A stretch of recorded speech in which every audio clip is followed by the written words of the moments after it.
You got to stop losing your present moment,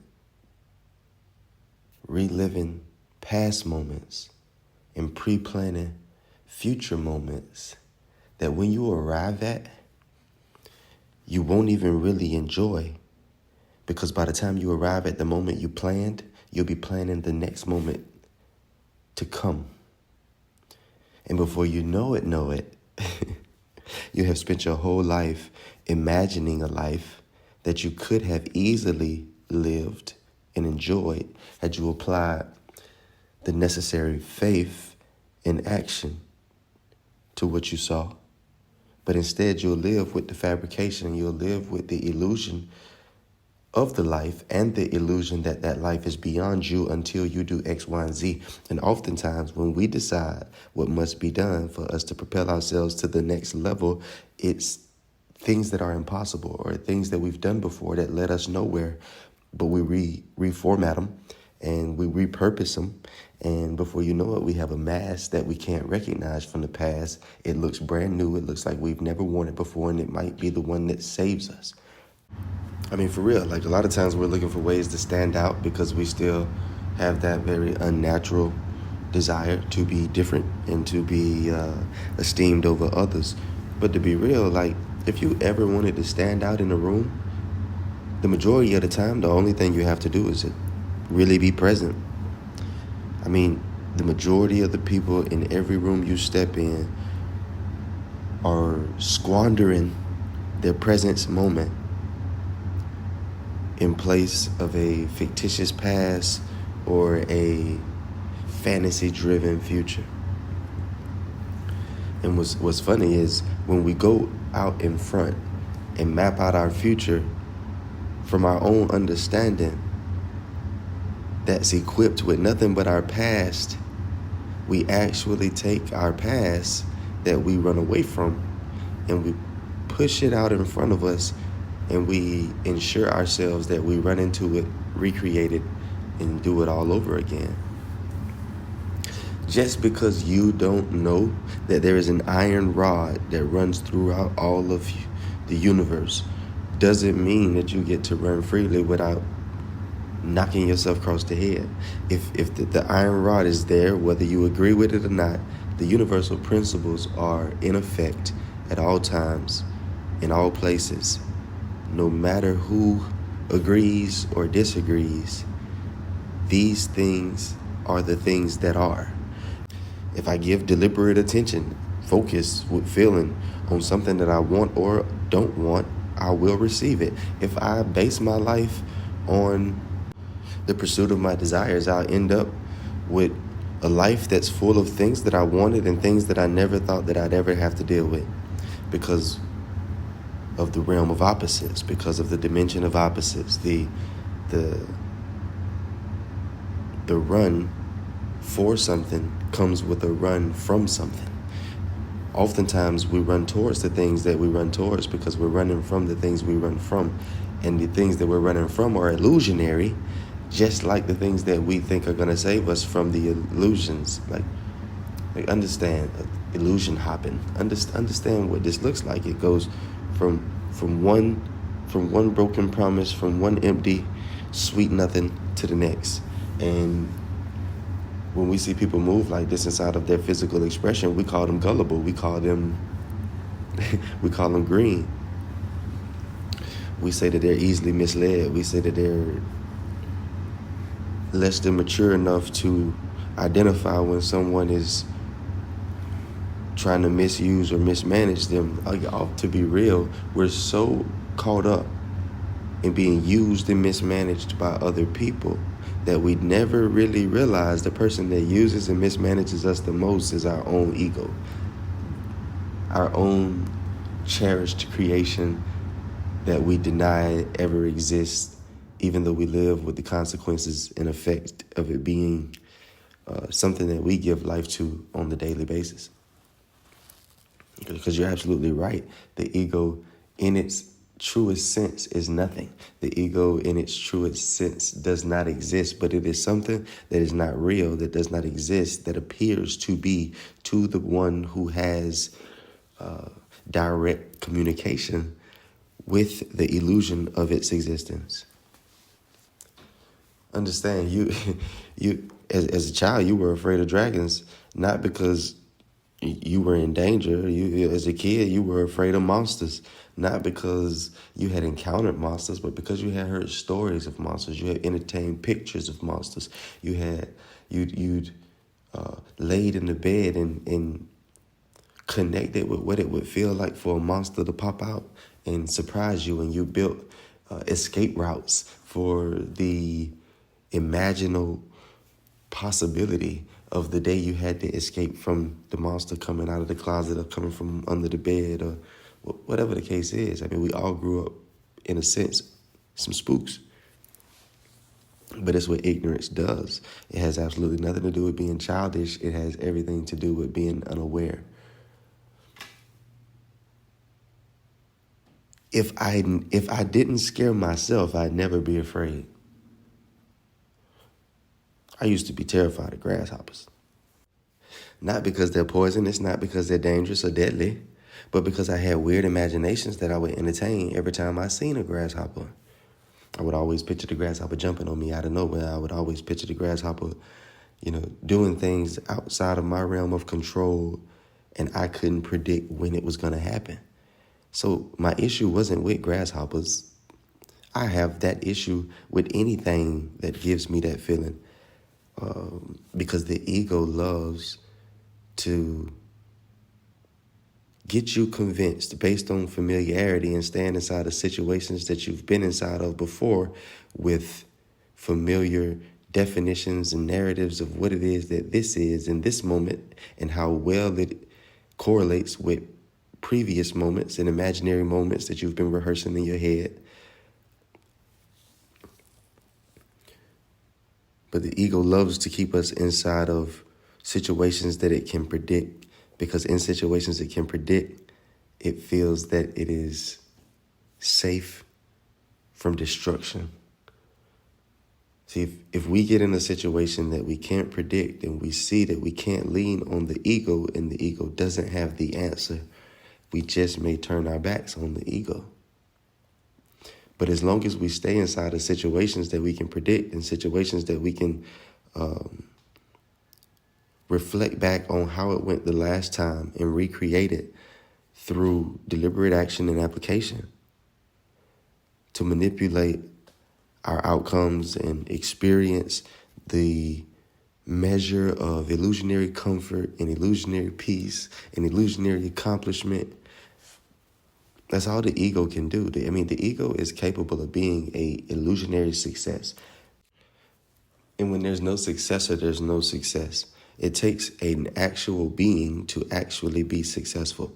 So the ego is this fabricated imagination that's always on the hot seat by the judge. That's just the ego refashioned as to whether it's on course to being successful or whether it's on course to be a failure.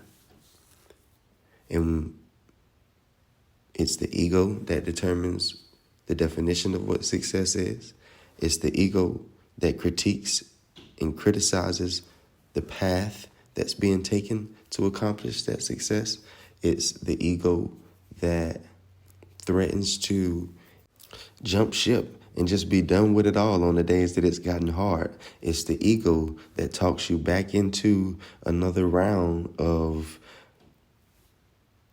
effort and striving. It's the ego that tells you that you're almost there, and it's the ego that tells you that you'll never arrive. You gotta understand that this entity that we've lived with, this imaginary entity that we've fashioned from our fabrications and our miscalculations, we have to understand that it's not just because it's a fallacy. It's not just because it was made in error that we want to disassociate ourselves with it. It's because it's never done us any good. It's not our friend.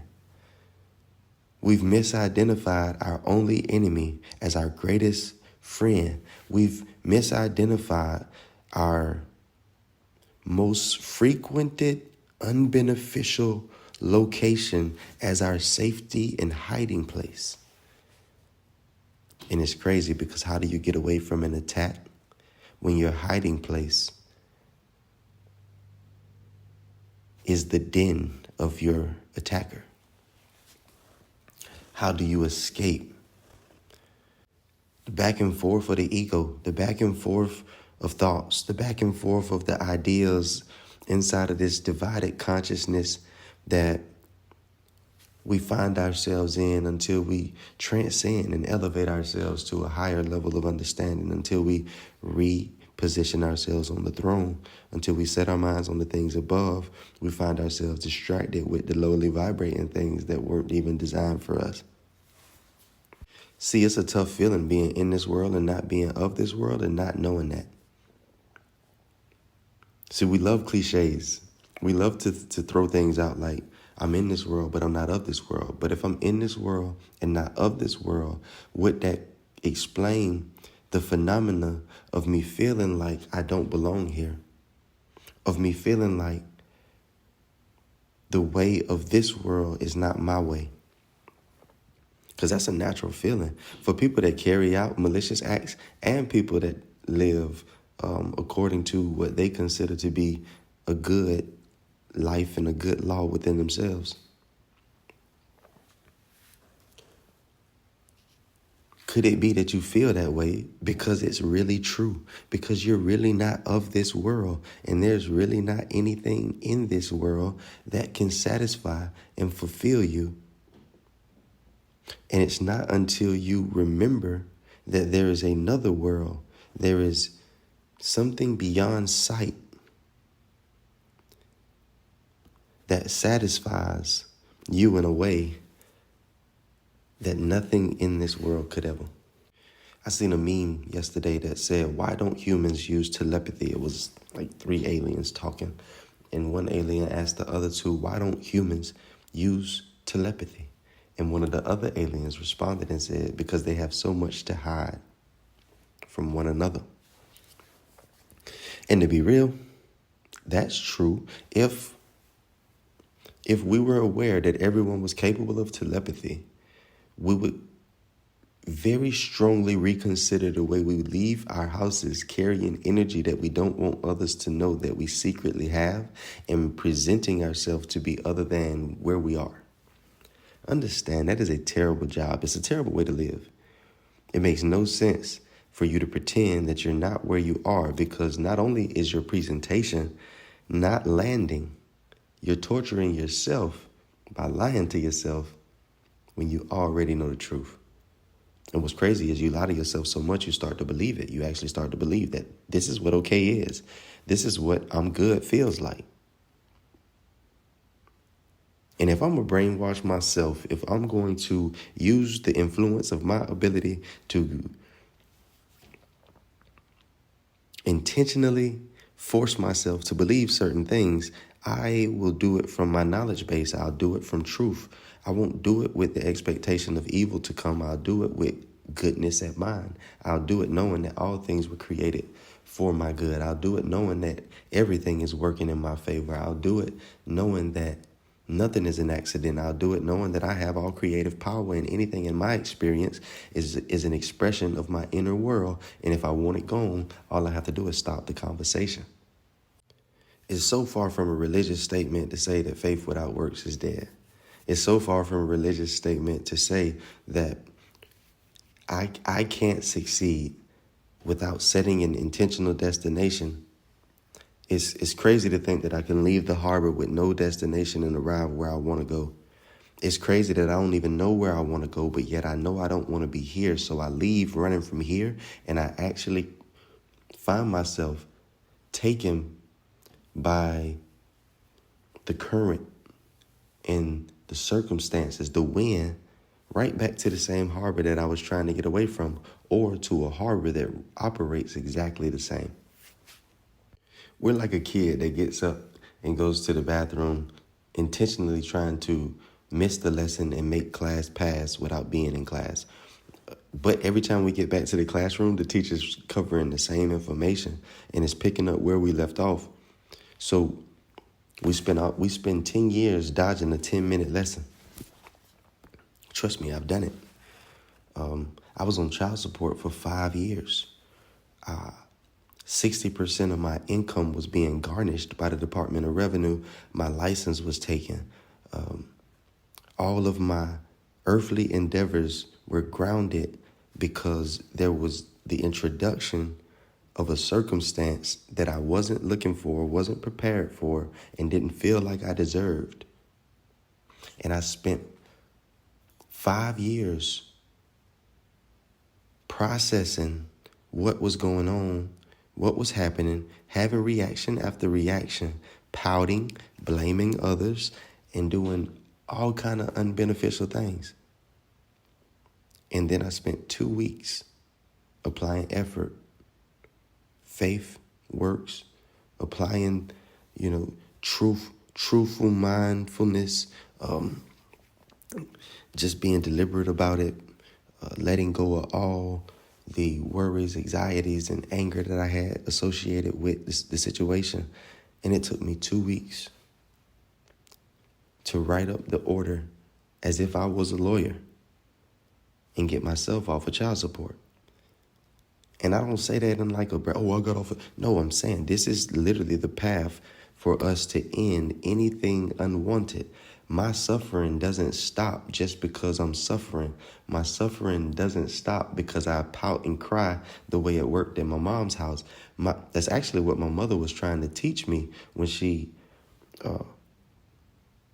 would express what we learned to call tough love. I'm going in here with what's a concern to me. This ant pile is a mountain to me, Ma. Will you please sit in front of it and entertain it with me? And my mother never turned down the opportunity to turn an ant pile into a mountain. And in my years of wisdom, I can really appreciate the way she programmed me to think, because now I'm constantly talking to people who identify ant piles as mountains, and they're always upset with me when I don't see it the way they do. But you have to understand, to a god and to a goddess, even a mountain is like an ant pile. That's why knowing who you are supersedes all information. That's why there's nothing more important than you becoming aware of the truth of you. You are your own universe. You were created just as your Father. You've lived your life as a pure reflection, as a pure extension of the Father. No matter what you've done with your ability to create, everything you have experienced has been a direct answer to a request that you put in. And that's tough to eat, because we're constantly going through things that we say we don't want to. But the thing is, there's so many things that we say we don't want to ever go through again that are so familiar that we recreate those circumstances on accident purpose. And this is why we can't live without mindfulness, right mindfulness, because we're always traveling in our heads. But we often find that the places that we go to are very similar to the physical places that we go to. They don't provide us with what we say we want. They actually introduce us to the contraband that we say we want to get away from. But when we're not moving intentionally, we continue to frequent the places of familiarity, even after we realize unnecessary, unwanted outcomes that constantly resurface because of our continued presence and attention to certain things, places, and people. Understand how much power someone has over you when you can be talking to someone that you enjoy and the topic of the conversation is someone that you don't like. Understand how much room you have given that person. Understand how much real estate you have used of your property and you're giving it to someone who you don't enjoy, who you don't like, who you don't even want to be around. And the crazy thing is, there is no such thing as a person you don't like. There are certain states that no one likes to be around because they're not pleasant. Someone locked in a state of fear can only express fear, and fear is an illusion. And from fear, the only thing that we can create is more fear and more illusions. So if I'm constantly around someone that's fearful, they're not being themselves for me not to like them. They're operating from the state of fear that separates their awareness of reality and who they truly are, and puts them into this place of illusion, gives them this narrative of who they are and what they should do. And it's your ego that I don't like. And what's cool about that is I don't even like my own ego.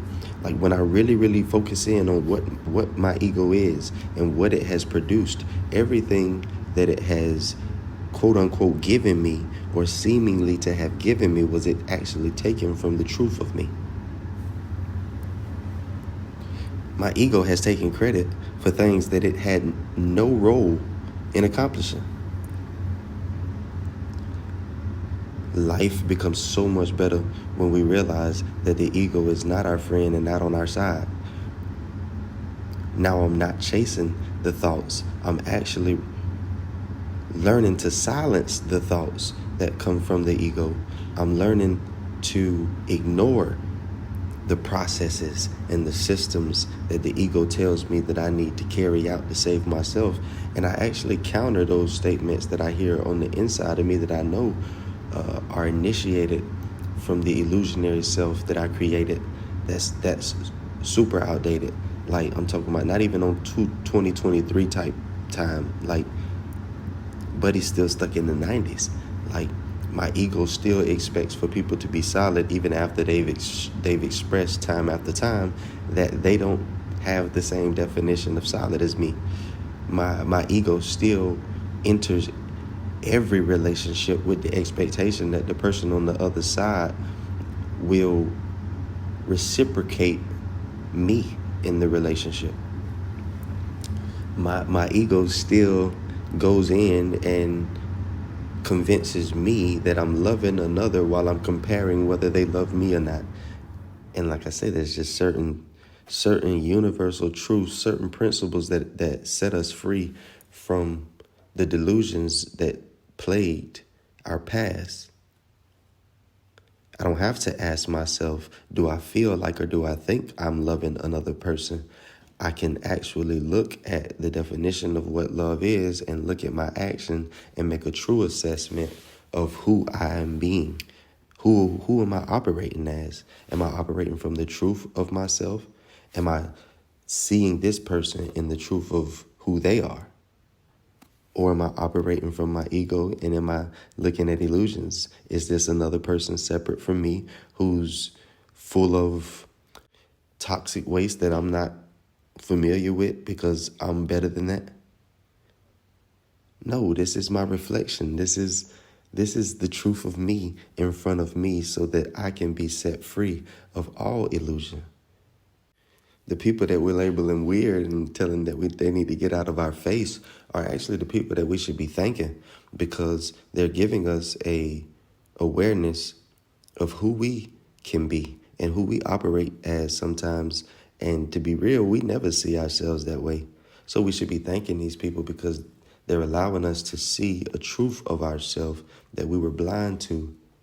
And as those blinders fall away, we can make adjustments. Oftentimes we find ourselves trying to keep people from in front of us that remind us of the dysfunction within us that we haven't dealt with. And it makes no sense to continually kick people out of your lives while staying attached to poor habits of the past, because every time you replace that person, you'll end up with another reflection of that truth of yourself. You're not tired of that? You're not tired of a new face, a new name, and the same old games?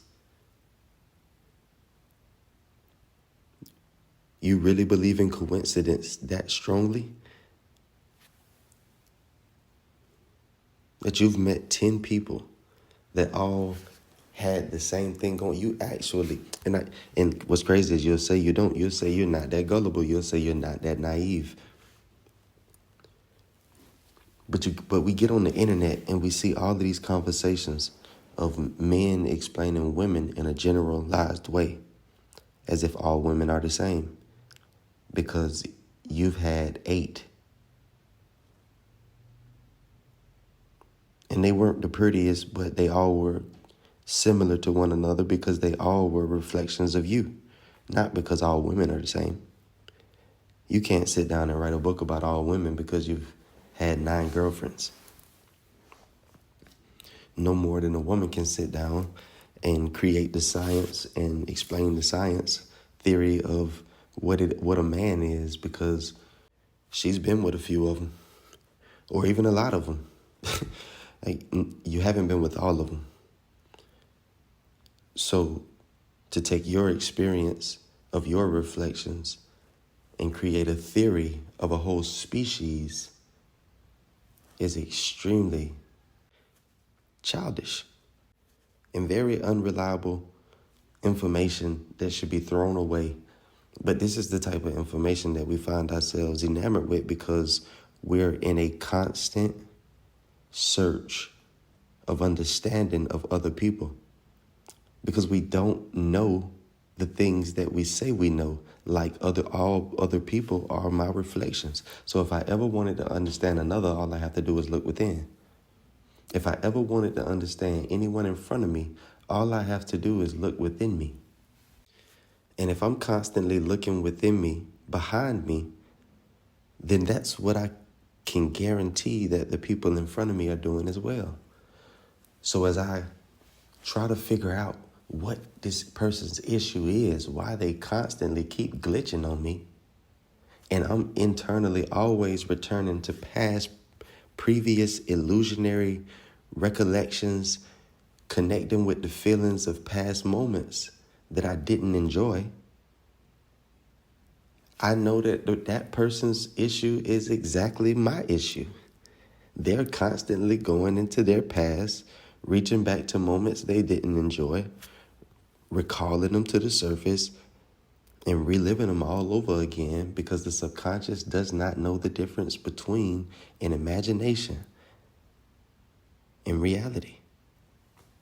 So every time I bring it up to myself, I relive it. And every time I relive it, I have a reaction to it again. A part of the issue is we like for things to be deep. We like for things to be sophisticated. We like for them to be very complex, so that once we understand them and we present them, we look special because we've figured something out that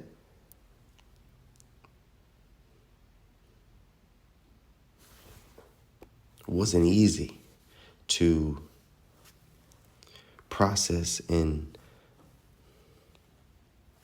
we deserve to be esteemed because we are one of the elite who have accomplished that feat. But one of the earmarkers for truth, one of the ways that you can identify truth, is by simplicity, and it's unchangeable. The truth of yesterday is the truth of today, and it's simple. It's not as complicated as we like it to be, so that we can be esteemed and we can boast that we figured it out. It's simple. The thing to realize is we don't notice how much time we spend trying to learn who other people are, and we have a motive for why we want to learn that. Sometimes it's pure and genuine, and sometimes it's divisive and deceptive. But either way, we have a motive, and we give a lot of effort and energy to learning the pattern of people, when we could rely on something much deeper, something much more concrete, because patterns change. A person's pattern is dependent on their thoughts, and their thoughts, if they're still chasing their thoughts, then the ego has no consistency. So you're liable to find this person doing some of anything. And when they tell you in a moment that they won't do something, they really mean it. So when you double back and call them a liar for doing what they said they wouldn't do, there's always an argument, because in their mind, I wasn't lying. I didn't lie. When I said it, I meant it, but things have changed since then. And we love to spot these type of inconsistencies in other people, but we often overlook it in ourselves because we have that very elusive, fluid law that we live by. Well, when I do something, it's different than when you do it, because what I did is connected to what you did prior to. You can figure out everybody in your phone, everybody that you communicate with one simple action. And you would save an astronomical amount of time in your day-to-day and be free to explore and discover in a field of freedom, instead of being confined to people-pleasing and observations and analytics. They're just like you. They are an expression of you. They derived from within you. They're attracted to you. You were attracted to them because internally you are identical. That may not feel good, but when you let go of the judgments and the feelings and attachments that you have about these people, you can accept that. And once you accept that and you learn to live from there, you'll experience a new life. If you don't want it, I want it for you. I can.